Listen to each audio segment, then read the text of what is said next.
इस वक्त हमारे साथ बातचीत करने के लिए मौजूद हैं सलमान सागर जी, जो कि इंतखाबात कंटेस्ट कर रहे हैं। बाकायदा तौर पर इस वक्त लोग जो हैं कहीं ना कहीं इनके साथ जोग दर जोग जुड़ भी रहे हैं। इस बार का मुकाबला किस तरीके से होगा, हालांकि आज शाम के बाद कोड ऑफ कंडक्ट लग जाएगा और कई सारी चीज़ें जो है वो चहल पहल बंद हो जाएगी। फ़िलहाल के तौर पर इनका सफ़र कैसा रहा है ये इनसे जानने की कोशिश करेंगे। सबसे पहले बहुत शुक्रिया। हालांकि मुख्तलिफ जितनी भी पार्टियां हैं वो बहुत ज़्यादा दिखावा भी करती थी और बहुत ज़्यादा चीज़ें जो है मीडिया में भी लाती थी। सो क्या स्ट्रेटजी आपकी रही है, किस तरीके से आप लोगों से मिले हैं, क्या कुछ हिसाब रहा है? ग्रास रूट कनेक्ट, सिंपली लोगों से मिलना। एक्चुअली जहाँ से ये पावर निकलता है, जो एनर्जी है, जो सोर्स है जीतने का, विक्ट्री का, तो हमने उनके साथ कोऑर्डिनेट किया। हमने ज़्यादा दिखावेबाजी नहीं की, शोशाबाजी नहीं की। तो और मीडिया का हाइप होता है कुछ, कभी कभी डोंट माइंड प्लीज़, कुछ लोग इसको प्रमोट करने के लिए बहुत सी चीज़ें करते हैं। बिल्कुल। हमारा रहा, हम ग्राउंड पे जाएंगे, लोगों से मिलेंगे और मुझे पूरा यकीन है जो हमारा कैंपेन रहा है, हाई पिच कैंपेन रहा है पब्लिक में, वो 8 अक्टूबर को मैसिव विक्ट्री दिलाएगा नेशनल कॉन्फ्रेंस को इंशाल्लाह। क्योंकि इस बार हमने देखा कि कुछ अलग ही हाइप दी जा रही थी, बहुत सारी चीज़ें, कंपटीशन चला था। सो आप उनसे थोड़ा हट कर रहे। सो लोगों की क्या ऑब्जर्वेशंस थी, क्या कुछ आपसे बातचीत रही, क्या मुतालबा रहा? मुतालबा लोकल इंफ्रास्ट्रक्चर डेवलपमेंट के मज़ीद जो है वो जो 2014 में हो गया, यहाँ के मैंडेट के साथ जो बरखिलाफ़ी हुई, यहाँ भी एक पीडीपी एक चुन के आई थी हज़रतबल सेगमेंट में भी, तो जो फिर यहाँ के मैंडेट को बीजेपी को हैंडओवर किया गया, लोगों की रिजर्वमेंट पहले उस चीज़ को लेकर, मुझे पूरा यकीन है 2014 के मैंडेट की बरखिलाफ़ी के खिलाफ वोट पड़ेगा। 2024 में नेशनल कॉन्फ्रेंस विक्टोरियस एमर्ज हो जाएगी इस कॉन्स्टिट्यूंसी में। लोगों ने ये देखा है कि उस मैंडेट को बेचने की वजह से उनको जो 10 साल परेशानियां झेलनी पड़ रही है, उसका जवाब आज लोग दे देंगे 2024 में। बाकी हमने इंश्योर किया हुआ हम मैक्सिमम से मैक्सिमम जगह तक पहुँचे। हाँ, अगर हम कहीं नहीं पहुँच पाए हैं वो हमारे कम वक्त की वजह से, शायद 14-15 दिन में कोई चीज़ रही होगी, तो आपके माध्यम से मैं उनको कहूँगा कि आप वोट करिए नेशनल कॉन्फ्रेंस को। यह आपके आइडेंटिटी क्राइसिस जो है वो बचाएगा, जो अभी बचा कुछ है वो बचाएंगे। बाकी नेशनल कॉन्फ्रेंस कांग्रेस के बगैर आप जहाँ भी वोट डालेंगे वो यकीनन बीजेपी को वोट जाता है। मानते हैं इस बात?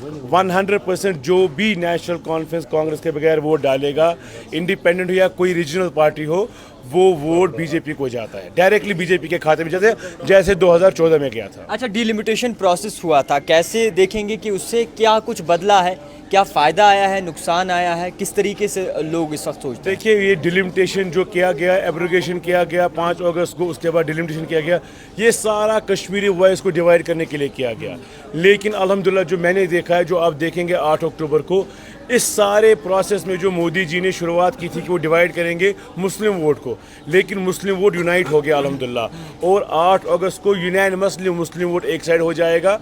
और जिन्होंने ये वोट डिवाइड करने की कोशिश की थी इंडिपेंडेंस के नाम पे, अपने जो उनके बाकी दोस्त हैं यहाँ, पुराने अलायंस हैं यहाँ, उनके नाम पे ये वोट एनसी कांग्रेस अलायंस को जा रहा है और बीजेपी अलायंस को साइड पर रख रहा है। अच्छा, 10 साल बाद जो है इंतखाबात असेंबली के करवाए जा रहे हैं, लोग बहुत ही ज़्यादा परेशान थे। सो लोग क्या सोचते हैं, कितने ज़्यादा बेताब हैं अपना रिप्रेजेंटेटिव चुनने के लिए? बेइंतहाई ज़्यादा। आपने वो साउथ कश्मीर में देखा होगा, कहीं 70% पोलिंग हो गई। यहाँ भी आप देखेंगे ये 60 से कम नहीं होगी पोलिंग, 60% से कम नहीं होगी पोलिंग। जहाँ आप 10% से पोलिंग ख़त्म होती थी, 8% पोलिंग भी यहाँ हुई है। लेकिन आज 55 to 60% पोलिंग की एक्सपेक्टेशंस है। वो सिर्फ इसलिए जो पिछले 10 साल में हुआ, शुरुआती तौर पे जो बीजेपी से अलायंस किया गया कश्मीर के मैंडेट के साथ, उसके बाद महबूबा जी ने दोबारा अलायंस किया जो खुद चीफ मिनिस्टर बनी, उसके बाद जो बीजेपी ने जो एब्रोगेट किया आर्टिकल 370 को, और एब्रोगेशन के बाद यहाँ के मुलाजमों को, यहाँ के बिजनेसमैन को, यहाँ के ट्रेडर को, यहाँ के नाव वाले को, छोटे से छोटे दुकानदार को, यहाँ के पॉलिटिशियंस को, चाहे वो मेन स्ट्रीम के पॉलिटिशियंस थे, चाहे वो फिर और किसी कैंप के पॉलिटिशियंस थे, किसी को भी बोलने का मौका नहीं दिया। आपने पिछले 10 साल में यहाँ फेसबुक पोस्ट लाइक करने पे, एक ट्वीट करने पे लोगों को बंद कर रखा है। आप एक प्रिजनर को छोड़ते हैं, आप कहते हैं जी इसको छोड़ दीजिए, लेकिन 10,000 प्रिजनर्स आपने बंद करके रखे हैं जेलों में। इस सब का जवाब लोग इस इलेक्शन में देना चाहते हैं। बेताबी एक चीज़ की है, हर उस जुल्म का जवाब लोग देना चाहते हैं। नहीं तो हमने खुद इतना ज़्यादा मैसिव पब्लिक सपोर्ट नहीं देखा है किसी भी ऑर्गेनाइजेशन को। मैं भी पिछले 35 साल से 30 साल से बड़ा क्लोजली इलेक्शन मॉनिटर कर रहा हूँ, लेकिन जो आज लोगों का रुझान है, आज लोग खुद बोलते हैं। मेरे को जहाँ तक लगा कि सुबह मस्जिद कमेटी में बात करते हैं या जहाँ लोग मिलते हैं, वो इसलिए क्योंकि जो 10 साल में आम कश्मीरी के साथ ज़्यादती हुई है वो बोल नहीं पाता, उसको बोलने की आज़ादी नहीं है। एक वक्त है ऐसा भी था, अगर कोई हमारा मुखालिफ हुआ करता था उसको भी बोलने की आज़ादी थी, लेकिन आज तो मेन स्ट्रीम नहीं बोल सकता। आज मुझ जैसा आदमी नहीं बोल सकता जो मेन स्ट्रीम इंडियन पॉलिटिक्स को मानता है, तो बाकी की तो बात ही नहीं है। सो ये सारा वोट 8 अक्टूबर को कल्मिनेट होके एक सिक्युलर, स्टेबल और मैसिव मैंडेट के साथ ये मैसेज देगा जो पिछले 10 साल में कश्मीरियों के साथ बिलखुसूस हुआ, इनफैक्ट जम्मू वालों के साथ भी, उसका जवाब आपको 8 अक्टूबर को बीजेपी की तरफ से एक बयान आया है, कहा है जो भी जेलों में स्टोन पेल्टर बंद है इनको नहीं छोड़ा जाएगा किसी भी कीमत पर। तो कैसे देखेंगे इसको? मुझको बीजेपी की पॉलिसीज़ पे हंसी आती है, खास तौर मोदी जी और अमित शाह जी की। मोदी जी यहाँ आके हमें श्रीनगर में आके बोलते हैं आर्टिकल 370 वापस नहीं आएगा। मोदी जी को ये नहीं पता कि यहाँ आर्टिकल 370 में ही धड़कता है, दिलों में धड़कता है लोगों के। ये क्या पॉलिटिक्स है उनकी, ये वही जानते हैं।